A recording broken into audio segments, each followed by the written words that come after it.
চাইছে না, একটু ধুমধাম করে করতে চাইছে। ধুমধাম করে? লেখাপড়ায় তো অষ্টরম্ভা। কি পণ্ডিত, ঠিক বলেছি না? আগে মন্ত্রীমশাই, লেখাপড়ায় ওরা বেশ ভালো, বাধ্য। মন্ত্রীমশাইয়ের আন্দাজে ঢিল ছোড়ার অভ্যেসটা রয়েই গেল। গোপাল, মুখ সামলে কথা বলো। তুমি ভুলে যাচ্ছ যে আমি মন্ত্রী। আপনি আমার নাতি নাতনি সম্পর্কে না জেনে কথা বলতে যান কেন? ওরা লেখাপড়া করে, বিনয়ী। আপনিও ভুলে যাচ্ছেন সেটা।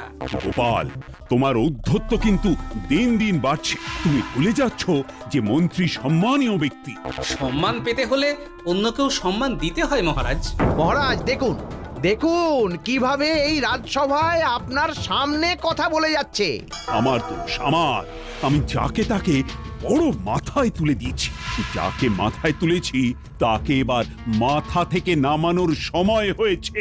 ঠিক আছে মহারাজ, আমি আপনার কথার অর্থ বুঝি।